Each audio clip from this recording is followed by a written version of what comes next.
Welcome to Ocean Stories, a podcast about the people doing incredible things in, on, and around our oceans. I'm your host, Lydia Carey, and I believe in the power of stories to save our seas.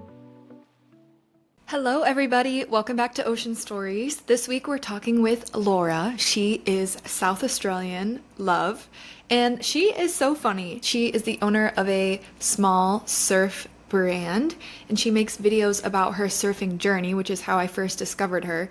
I love Laura's videos because they are really relatable. They're not like her being this amazing, perfect pro surfer with beautiful outfits and hair, and even though she has beautiful outfits and hair, my point is that she is a relatable surf content creator, you could say, who is just coming from like a real human perspective of just being a regular person who loves to surf and is trying their best and is doing their best out here and has fears. And as someone with fears, I really love that because it just shows that you can have a hobby and sort of push yourself out of your comfort zone with that hobby and get better and better at something, even if it scares you. And in this case, it's surfing. So right now in Ocean Stories, if you're a new listener, this season is How To Ocean Edition. So I invited Laura on to just chat. In this episode, we're just chit-chatting and to talk a little bit about how she overcomes her fears of sharks, of crazy waves, of getting pulled out.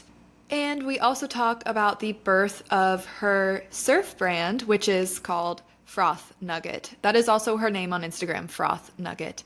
I loved our conversation because it just felt like I was chatting to a friend about her experience getting over a crazy injury and how hanging out with friends and enjoying a love of the ocean and a love of beer led her to create her small business, which makes the cutest stuff. In the world of sports and in the world of conservation, representation is important. And just like how I see myself as this girl who is out here trying to talk about marine conservation and marine science and ocean health and weather patterns and climate change, even though I didn't necessarily study that, I think it's important that Laura is out here talking about surfing and getting out there and reacting to the surf conditions and overcoming different fears or learning new tricks and things like that, and not being surfing from 7 years old and a prodigy. Sorry, Laura, for calling you not a prodigy. Maybe you will become a prodigy. I truly believe in you. So sit back, relax, enjoy this episode. I hope it makes you laugh as much as it made me laugh. Whether you are a new Ocean Stories listener or you are the biggest long-term fan, thank you so much for being here. If you wouldn't mind to leave a review with your thoughts on the episode or connect with me on Instagram and let me know what else you want to see in this How To Ocean Edition. Some really exciting upcoming topics are going to be how to do wildlife photography, how to be a wildlife conservation photographer and videographer. Cool. And how to organize beach cleanups and start your own beach cleanup nonprofit. What? Super cool topics coming up. So be sure to follow along on Instagram for when those come out. Ocean Stories Podcast. Thank you for coming on. Thank you for having me. I'm very excited to chat with you because I found you on Instagram. Sorry, creepy. But I love your videos. I love your vibes because you're always talking about surfing, your surfing life, but also you're talking about being scared, figuring it out, overcoming things, and that's very much the vibe that we have on Ocean Stories. It's very much like we don't know what we're doing, but we love the ocean and we love to be in it and we love to surf and do all of the things and we're figuring it out. Let's talk about who you are and where you're from. Where are you right now? My name is Laura and I'm from Adelaide, South Australia. I grew up in a very, very small country town, so with only 2,000 people. We spent most of our weekends at the public pool, so I was always in water, but just not seawater. I moved from there to Adelaide when I finished school and studied, and I studied in graphic design, and that's how I kind of got my illustration background. But in saying that, I illustrated probably since I was a kid as well. Every weekend, my pocket money, I used to go down and buy a colouring in book. That was like what I'd spend my pocket money on. But I was such a little perfectionist that I didn't want to colour in the book at all. So I would trace over every drawing in the colouring in book and then colour in that, just so I wouldn't ruin the colouring in book. So my mum has all these old school colouring in books that have never been used. How long have you been surfing, or when did you start? When I was living in the country, we used to go on family holidays all the time. My dad really loved fishing, and we would go out west, like not Western Australia, but South Australia, but west of South Australia. That makes sense. Got it. Which is a really beautiful coastline, like Eyre Peninsula. If you've ever heard of it, look it up. It's like stunning. That's where we used to go on our family holidays, and we used to get taken out of school for 2 weeks at a time. I bodyboarded a lot with mum then, and I'm pretty sure my mum asked me when I was about, I would have been maybe 8 years old, and she goes, "Oh, do you want a surf lesson?" And I said, "No, I'm too scared." So I was offered the opportunity, which I'm kicking myself about, that I didn't take it up earlier, just because of my little fearful self. I used to do video editing a lot as a job. I don't know if you have ever done video editing before, but when you edit a video and you cut it all up, you've got to wait for the video to render, and that can take time. So like sometimes, and my computer was really slow. I think I just had a really, really slow computer, to be honest. And you'd have to wait. I'd be waiting like 5 or 10 minutes for this video to render. And I was like, well, what can I do in that time? I want to go outside. I don't want to be inside all the time. So I had an old skateboard, and I used to just skate down my driveway while my video was rendering.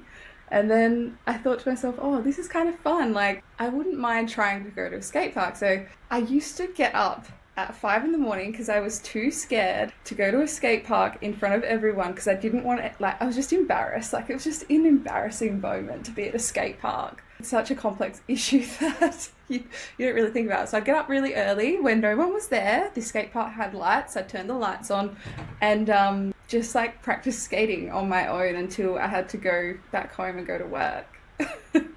How would you turn the lights on at the skate park? They let you into like the mechanical room? No, there's like a button that you just press and it goes off. So like it's a button you press and it goes on for a certain amount of time, and then it will turn off again, and then you've got to press it again if someone's there. It must just be the way they've got it. It's like set up on a timer. Okay, but anyone is living in the future, because that's amazing. I've never heard of that before, but that's a different topic. Yeah, I was talking to a friend that surfed, and they were like, oh, you like skateboarding? And I was like, yeah, I love it. It's so much fun. I'm not very good at it. Yes, it definitely, I've had some massive stacks and it hurts to fall.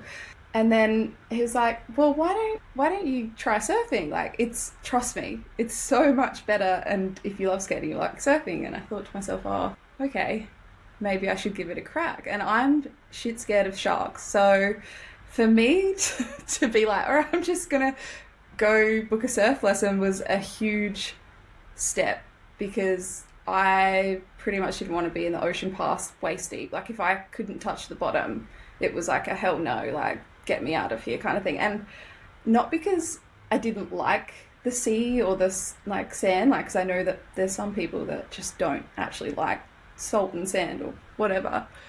I loved the ocean. I loved being around it. I loved everything about it. I just was so petrified of sharks that, yeah, it was a big thing for me to just be like, all right, I'm going to book this surf lesson. I don't know whether I was, you know, when you get a bit older and you kind of like, you think about all the things that you wish you'd done. And I feel like I had one of those moments where I was like, well, if you don't do it now, like, when are you going to do it? So I booked a surf lesson just down at our kind of local beach, and I had the time of my life. I was like hooked. I was like, this is the best.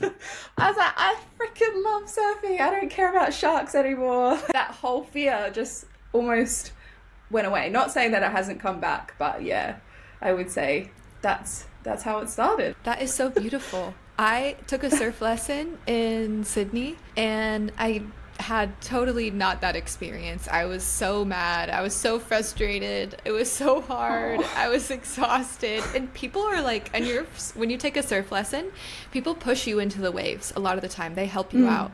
And so it's not even like I was just by myself. There was like 20 people in the water helping you to be able to catch the wave. And even still, I was like, this is one of the hardest things ever. How has the process been from when you first took that lesson to today? A roller coaster, like a wild roller coaster. I mean, so much fun, like so many highs and lows. Yeah, I guess the first year I surfed, I had so many injuries. I'm so surprised it didn't put me off. I think once you've caught the bug and once you got that feeling of standing up on a board and going across a wave, it's so hard to shake. Like, I could probably almost be close to death out there and I think I would still go surfing. I think the only thing that would probably stop me is if I did probably see a shark. That would be my stopper, I reckon. But I'm starting to see like a little bit more progression and starting to do a few more maneuvers, which is nice. I did my first top turn on a wave the other day, which I was like stoked. I was like, oh wow. My God. And you know when you do something and you're just like, I can't believe I just did that. I was shocked. My partner was Ray's my partner, who's also on my videos if you haven't seen. He was watching and I like kind of went up to the foam and then I came back down and I just like landed it and I was just like, oh. And he was like, looked at it, I was like, what just happened? And then he's like, oh my God, he's like, you did it. And he's like, oh, I just saw like this little spray. And I was like, oh, how big was the spray? He's like, oh, it's just little, just settle down. When you do something really cool and like you can't even believe it, so you just stand there in shock. Yeah, exactly. You had a lot of fears going in. And we were talking a little bit about our shared fears of sharks being one thing. For me, I'm also scared of injuring myself. So I'm basically scared of everything. How did you get over it? In everything that I do, I'm a bit of a determined person. Like, it's almost like I'm proving people wrong in a way. I don't know. I think it's just something that I've always had. But other than that, the fear's still there. Like, when I injured myself really bad. Do you want me to tell the story, or it's quite long? We'll be here Tell all day. The story. It was pretty silly, to be honest. We went out surfing and it was like just on pretty much going dark. I think we'd just finished work and it was a stormy day. There was just stormy waves, like not really clean, nice waves, just really shitty waves. I took a wave and I went to pop up and I stuffed up. And this was at the time when I was still learning. And I think one of the most important things when you learn is probably learning how to fall. And that was something that I never really got taught because I didn't really go to enough surf lessons to find that out. So I'd popped up on my surfboard and rather than kind of kicking your board out and falling backwards, I've gone and fell forward. And as I fell forward, I've gone into the water and my board's gone over the top of me and I've kicked. And as I've kicked, I kicked my fin that hard that it sliced the whole of my ankle. I think I had about 16 stitches, a gash about, I don't know, it would have been like 5 centimeters wide. Anyway, I didn't know I'd done it at this point. So I've done that. I've hit my foot and I've gone, fuck, that hurt. I see that there's like blood. Like I was like, I'm bleeding. I was like, oh my God. And you know what? My first thought wasn't, you're bleeding, you need to get out of, like, you need to get stitches or whatever. It was, you're bleeding, you need to get out of the water, you're going to get eaten. That was my first thought. So I'm like, all right, I'm not going to be shark bait, so I'm going to go in. So I've gone in and my partner was kind of a bit further out the back and I was closer in. So I've paddled in and I'm like waving at him. I'm like, this is like going on dark as well. I'm like waving at him. I'm pretty much bleeding out on the beach. I wouldn't say bleeding out. I wasn't bleeding out, but that's very dramatic. But we'll go with that. That's what it felt like. I'm like waving. And then he's like looking at me. And I think he thought I said that there was a shark out there. And he's just looking at me, but he just stayed there. I'm like, okay, whatever. He's not coming. Like I think I had come to the point that he's like not coming. There's no one on the beach. So I've taken my surfboard, I've walked along the beach, gone up to the car, and one thing that my mum got me for Christmas, I think it was maybe that year, was a first aid kit. She's like, you need a first aid kit for your car, like, because I'd had a lot of skating injuries as well. So I had the first aid kit in my car. Thank God. It came in handy. Thanks, Mum. Thanks, Mum. Yeah, exactly. Thanks, Mum. And I'm rummaging through this first aid kit. As I'm doing it, I'm like, oh my God, okay, I've seen my foot. I'm like, fuck, that's bad. But I think the adrenaline at that point, I was like, I just need to get something on it. I need to get it wrapped up. It's bleeding a lot. The gash is really big. I was like, I don't want to, lose too much blood. And then this guy has seen what I was doing. He must have seen that I was like in a little bit of a panic. And he was walking his dog, and he's come up and he's like, "Oh, what's going on? Are you okay?" And I said, "Oh, yeah, I think so. I think I'm fine. I just need to bandage up my foot." And he's looked at my foot and he has totally freaked out, being like, "Oh my God, you need to get on the ground, like put your foot up." Like, and so here I'm thinking, oh my God, this is worse than what I think it actually is. This guy's like, doesn't know what to do, like completely panicking. And my partner is like, I don't, if you've seen the videos, but he's pretty chilled. He's the most chill person ever. So he just calmed down the situation so much. He drove me to the hospital. I'm still in my wetsuit, mind you, because it was like winter. I was surfing in a 4-3. I think the adrenaline just kind of took over and I didn't really notice that I was cold. I was sitting in my wetsuit in the hospital for an hour and the nurse has come up to me and been like, "All right, let's have a look at this foot." They've given me painkillers. She's like, "We need to get an x-ray on it to see if I'd broken anything," which I hadn't, which was good. But they're like, "Do you want us to cut off your wetsuit?" And I was like, "Hell no, you are cutting those my things are wetsuit." Expensive. Yeah, that's exactly what I said. I was like, "I would die before you cut off this wetsuit." I think they were the words that came out of my mouth. So she's like, "All right, well, we're going to have to wait for the doctor to stitch it up and then we'll take the wetsuit off after we've stitched it all up because we can't take it off." And then, yeah, anyway, I was like, "Yep, no worries, that's fine. I'll just sit in my wetsuit." So they've got the doctor in and put the injections in, which was absolutely brutal. Yeah, so they've stitched me up. We got my wetsuit off, so that was happy days. And I asked the nurse that will I be able to, walk on it tomorrow? Like, am I going to be fine to drive? I drive a manual. She's like, yeah, no worries. Like, the swelling's going to go down. Like, you'll be all good. Like, I just thought I'd had stitches and it was going to be fine. I didn't think anything of it. I don't know what was going on in my brain, but I think I woke up that night in such excruciating pain. I think all the pain that I should have felt when it happened, I felt that night. And just, it was so swollen and just, I couldn't walk on it for ages. That was probably one of the most horrific, well, I say horrific, but there's like probably way worse injuries that you can have. But I think it was just the way that the whole thing kind of panned out. And I think it was because it happened on that takeoff of the wave. It made me I'm just been always so nervous since then of getting hit by my board.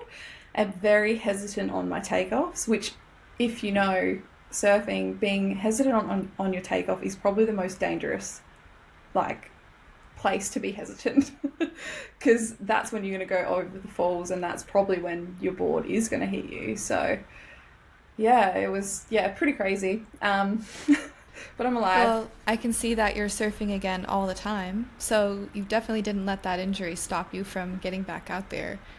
What helped you to get over that? I think I wanted to get back out there as soon as I could, which also didn't work in my favor because pretty much the day I got my stitches out, I decided I was going to go out in the ocean, even though I'm pretty sure the doctor said wait a week. That was the first kind of mistake I made, and then I ended up having an infected foot for another 8 weeks. So I was actually out for a while. Yeah, I didn't know it was infected either. So I work as a graphic designer at a hospital, and I work with a lot of like nurses and stuff come in, or like ex-nurses have worked in our department. They're just always so interested in if you've got stitches, or like they want to see it. Like they're just, that's their job. They love it. And I had a nurse come up to my desk being like, "Oh, I heard you hurt your foot. Like, can I have a look? Like, I just want to see." So like, I'm bandaged the bandage, and she's like, "Oh." She's like, "You might want to go to the doctor." She's like, "You need to go back to the hospital." Yeah, literally. I was like, "Oh, really?" She's like, "Yeah, that's infected." And I go, "Oh, is it?" I was like, "It doesn't feel infected." "Yeah, no." And she's like, No, that is." So I've gone back and they're like, "Yeah, that's infected." So I ended up, I was on like crutches for like 8 weeks or something like that. I couldn't walk on it, it was swollen, whatever. But yeah, the question was getting back in the ocean. It wasn't so much getting back in the ocean that I was scared of. It was more so taking drops, I think, on waves. And I still have the problem today.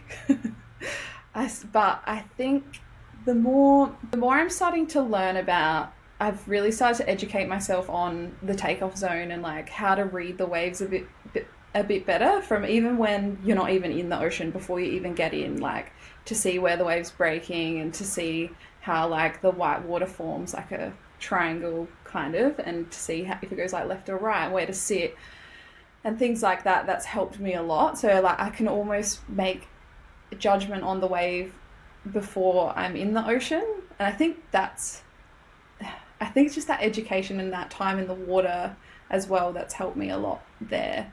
But in saying that, I still have days, especially on bigger days, where I don't know, my mind takes over and I get scared of getting hit by my board again. Yeah, and also it's also the boards that I've kind of ridden as well. So like the board that I got injured on was quite like a bigger board and buoyant, and now I'm kind of going a bit smaller. So I don't know whether that then is affecting my confidence, because it's less chance of getting hit by a big heavy board, you know. So yeah, I don't know. It's still something I'm working with. You make videos online and you share them about your surfing journey. I think a lot of people like them because you're a funny gal, but also because you share a very honest representation of what it's like to learn. Because the reality is we're not all out here looking like models with beach waves and in the tropical waters of Bali every time that we're going surfing. And we're also not all the most confident people in the world. And so I think you share a bit of that and it really resonates with people.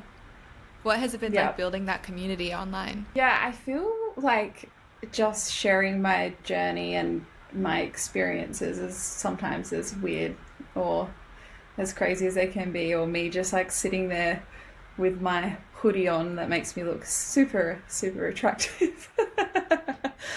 Really resonates with people. But yeah, I don't know. I guess building the community has been really good, because I think being able to see that I'm helping other beginners and other, especially female surfers, along their journey, and knowing that, you know, I guess starting Froth Nugget as well, I always had this issue thinking that because I was running a surf brand, I had to almost be like a pro surfer. Like I had this issue of people thinking about me as, oh, well, she's not a pro surfer, like, why does she run a surf brand, kind of thing. And maybe that's my own thoughts in my own head, but that was just some kind of thing that I had. So I thought, well, I don't have to pretend. I don't need to pretend that I'm really good at surfing or I'm a pro surfer. I'm like, well, why don't I just be real? Like, why don't I just start sharing what's actually happening? Like, I don't have to prove it to anybody else. So that's what I started doing. I was like, I'm just going to be real with what's going on. And I think that, like you said, that really drew people towards watching my content. And it's great because I can just be myself. So the content comes easy. I'm not pretending to be, you know, the best surfer or pretending to be someone that I'm not. I get so, like, on a lot of my videos, especially when I'm talking about, you know, if I've had a bad day surfing, or I go out and surf and, like, I come in because, you know, I've seen a couple of birds dive bombing, or I've just been scared of I've, you know, seaweeds touched my leg. I don't know. Anything that might trigger that fearful response. And then sharing that with my community online. Like, it's so good to see that it's not just me as well. Like, I feel like I get a lot from them as well, being like, oh, you know, it's reassuring to... Everyone gets like that at some point. You know, everyone has these moments. Everyone has to work through these together. And it's sometimes a personal thing, or it's sometimes an experience that's happened to you before. But, you know, even pro surfers, I feel like, would have moments of fear and, you know. Totally. I love that. And I'm laughing because it is the most relatable thing ever. A weird shadow passes by and I can't swim for the rest of the day because I'm like, what was that? What was that?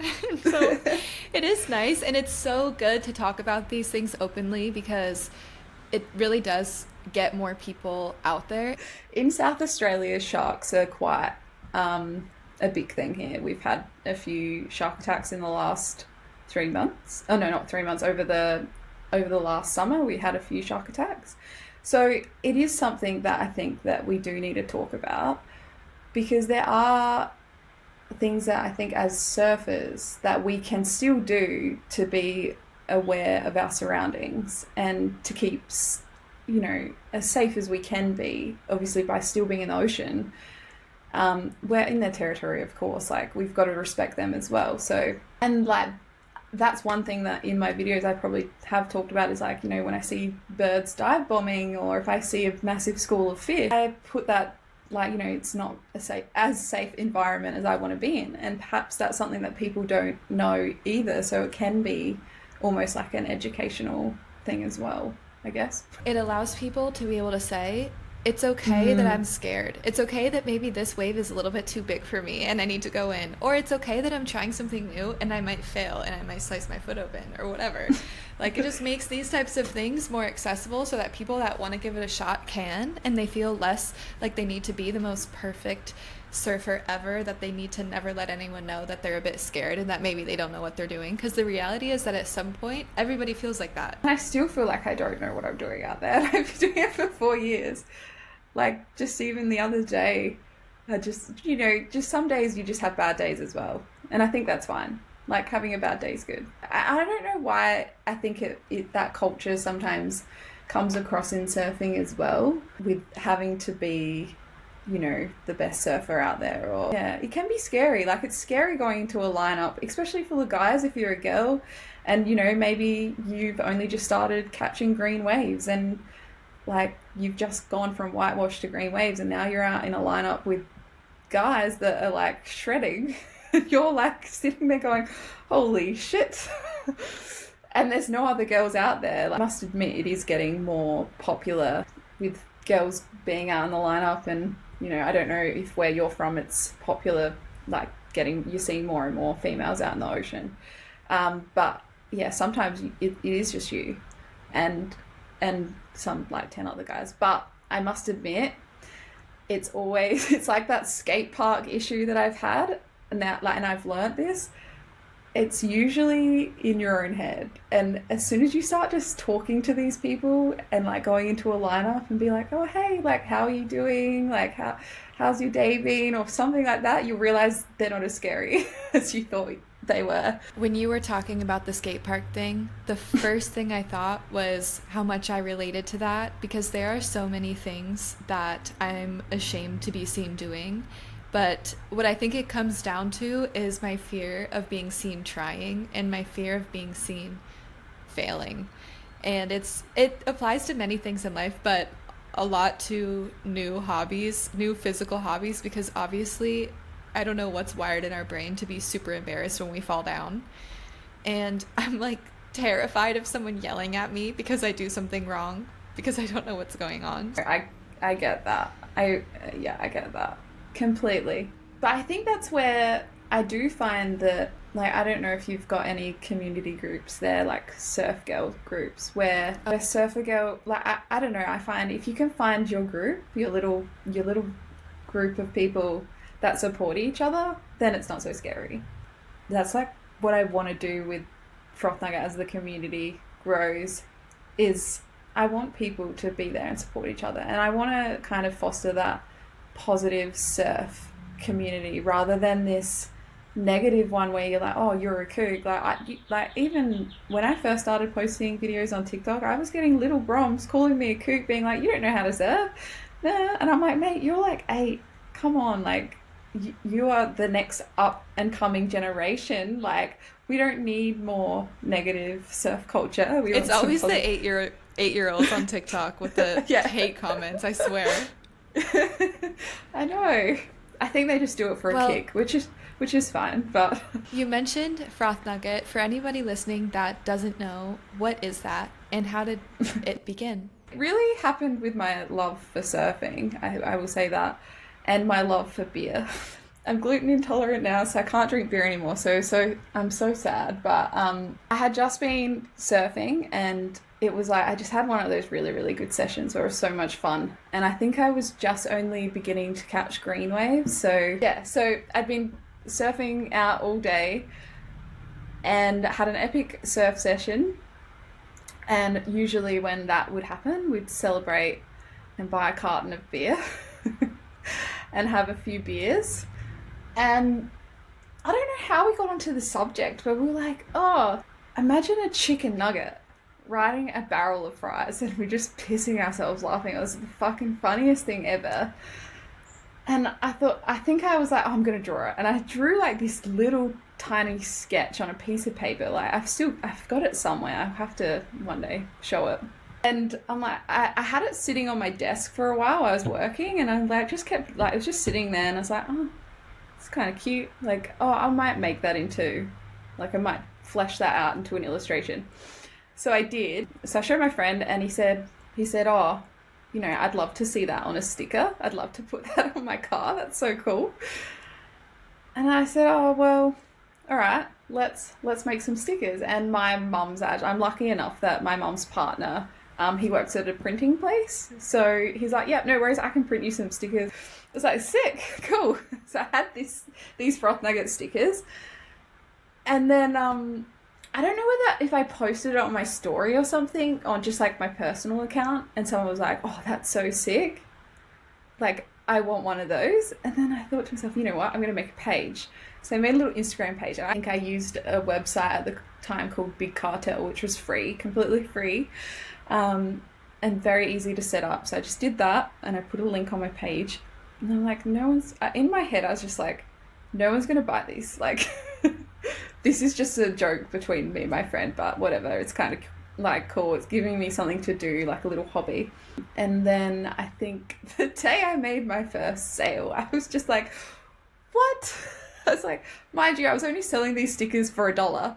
So I was like, oh my God, someone made a stick. Actually, I think it might have been $3. I can't remember exactly how much, but it was a very small amount I was selling these stickers for. And I was so excited. Like, I was just like, oh my God, someone's going to have their, like, my sticker on their car or something. I was like, wow, that's so cool. Yeah. And then I guess people just kept buying the stickers. And then I had more and more followers kind of come on, and they were saying, the people that bought the stickers were like, oh, we want t-shirts. Can you make a hoodie? Can you do this? Can you do that?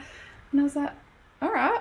All the money that was made with the stickers, and I'm pretty sure I was doing free postage, but it was only like, I was sending them in like a little letter, so it was costing me like $1 to send. So yeah, I think I'm selling them for $3, and it was costing me like $1 to send.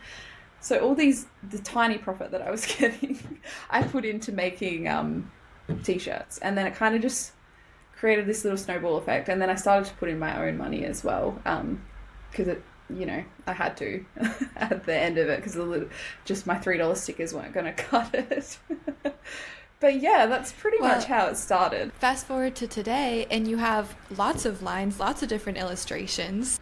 Yeah, so fast forward to today, and I think that kind of sparked my, like, I've always loved illustration, and I loved surfing at this point. Like, I was obsessed. I was so obsessed with surfing, like, still am to this day. It definitely sparked my joy in illustration again. Then I just started creating more designs, and most of my designs were based off of either like me and my friends just talking smack, or experiences that I had, or like places we'd been, and or surf stories. Like that's where I was getting all my inspiration from. So it's kind of cool when you kind of, that's like you in a design, you know what I mean? The most excited I've ever been was the first time I saw my sticker on someone's car. I lost my shit. I was like, I was driving behind them, and I'm like, oh my God. I was like, look, it's a Froth Nugget sticker. And I like went in the other lane, but I didn't want to look like I was stalking them, but I was like trying to speed up. Like I was like, I got to speed up to see who it is. If I wasn't driving, I probably would have got my phone out and like taken a picture of the car and probably posted on my story being like, whose car is this? I need to know. But yeah, that would have been a bit stalkerish though. It's honestly magical and such a full circle moment, because the brand reflects moments from your life and moments from your experiences and like your funny jokes with your friends. So it's amazing that other people are like taking part and also finding it funny and cool. Looking back to when you first started surfing, when you first took your surf lesson, before you had a brand that's literally a surf brand, what do you wish you had known then that you know now? What would you have told yourself? Look, I think you can always say I wish I started earlier, because I do. I wish I did start the brand earlier. But I wish that to be honest, I think a lot of it came down to, that story I was saying when I was 6 and I didn't take up that surf lesson, or more of a fear thing as a child as well. I wish that I just took some more risks. I think that I still wish that today. like, yesterday I'm like, damn, I wish I took that risk. I think that might just be my personality, like, as in I might play it safe a little. But yeah, if I could have told anything to my future self, it's really hard, because like my dream as a child didn't have anything to do with surfing, because that wasn't even in the forte. But I always loved drawing, and I did love, like, I was obsessed with Disney, as I'm sure every child is as well. So From what you're saying, it makes me think that sometimes with surfing anxiety or sea fears, it's not really about overcoming them for some of us, because they will perhaps maybe always be there, but it's just like going and continuing and doing it anyways, and like getting over it and doing it anyways, because maybe there's no like magical thing that you tell yourself where you're like, I'm done, I've overcome fear and now sharks fear me. No.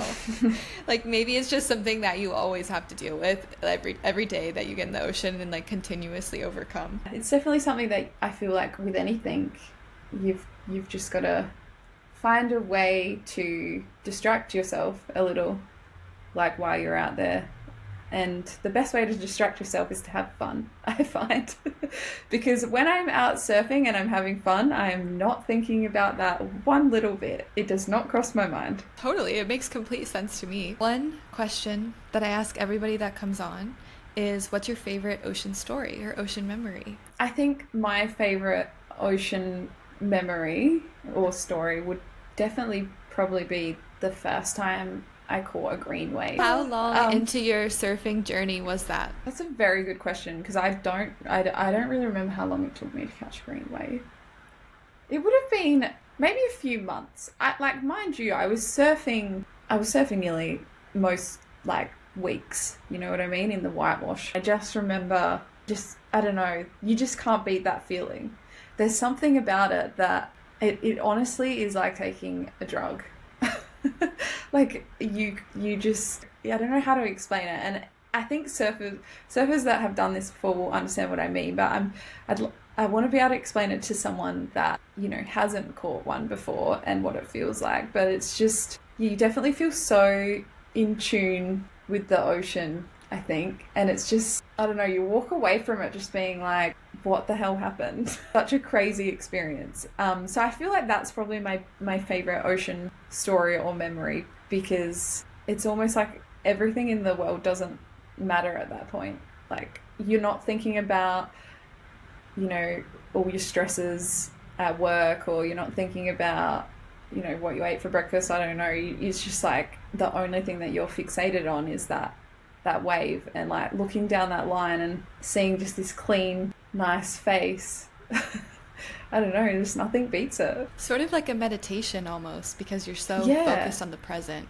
Yeah, I think that's, and that's another thing that I just love so much about surfing too, is you could be having the shittest day, like at work or like just in life, or be stressed out. And I get this a lot with running my business, where I have days where I'm just, the world, you feel like the world's against you. Almost, you can be in like such a foul mood, and like I think Ray cops the brunt of it.